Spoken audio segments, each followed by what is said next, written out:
رمضان المبارک سے ہم استفادہ کیسے کر سکتے ہیں؟ رمضان المبارک کو ہم اللہ اور اس کے رسول صلی اللہ علیہ وسلم کے فرامین کی روشنی میں کیسے گزار سکتے ہیں؟ اس کے لیے سب سے پہلا کام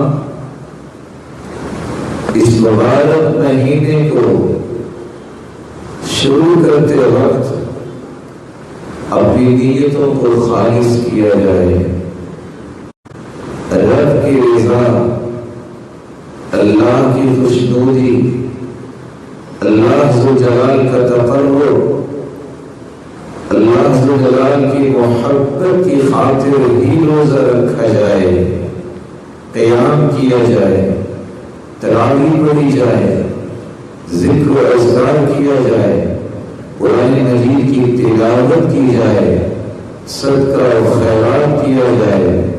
الفرض رمضان المبارک میں کیا جانے والا ہر عمل اس کا رخ اللہ کی رضا ہو، اللہ کی خوشنودی ہو۔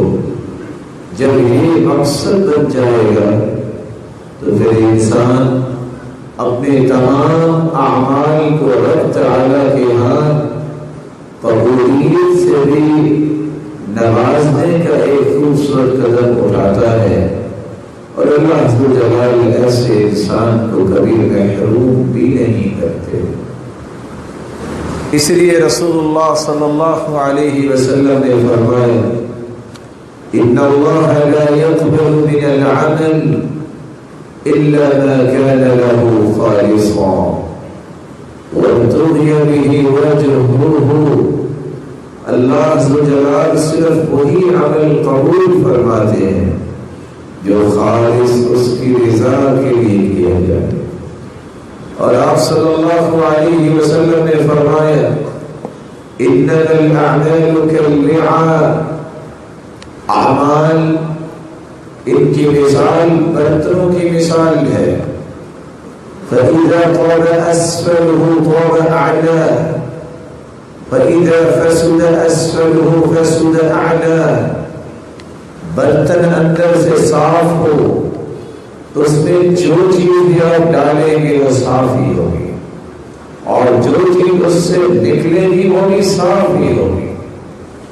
نیت اگر خوبصورت ہے تو اس کی روشنی میں ہر کیا گیا عمل بھی خوبصورت ہی ہوگا۔ فَإِذَا فَسُدَ أَسْفَلُهُ فَسُدَ أَعْلَاهُ، اگر برتن کے اندر سے صفائی نہ ہو، جو چیز ڈالیں گے وہ بھی صاف نہیں ہوگی، پھر جب اس کو نکالیں گے تو اس کے اندر بھی وہ صفائی نہیں ہو سکتی۔ اسی طرح اگر نیت شہرت کی ہے، لوگوں کی تعریف اور لوگوں کے اندر نامزدگی پیدا کرنے کی ہے تو ایک تو عمل باطل ہوگا، دوسرا انسان اس عمل کی برکتوں سے محروم کر دیا جائے گا۔ اور انسان بے برکتہ کیسے ہوتا ہے؟ جب علی بن فضیل نے اپنے باپ سے پوچھا ما احلى كلام اصحاب رسول اللہ صلی اللہ علیہ وسلم، ابا جان یہ تو بتائیے اس صحابہ کرام کی باتیں میٹھی اور لذت والی کتنی ہیں، ان میں مٹھاس کتنی ہے، ان میں حلاوت اور چاشنی کتنی ہے۔ باپ بیٹے سے سوال کرتا ہے بیٹا یہ بتاؤ اتدری ما الحلال، اتدری بما حلال، جانتے ہو کہ ان کی باتوں کے اندر لذت کیوں اللہ نے رکھ دی؟ کہا ابا جان مجھے تو علم نہیں ہے۔ تو باپ نے جواب دیا لأنهم أرادوا الله سبحانه وتعالى، وہ ہر بات اللہ کی رضا کے لیے کرتے، رب تعالیٰ نے ان کی گفتگو کے اندر لذت پیدا کر دی۔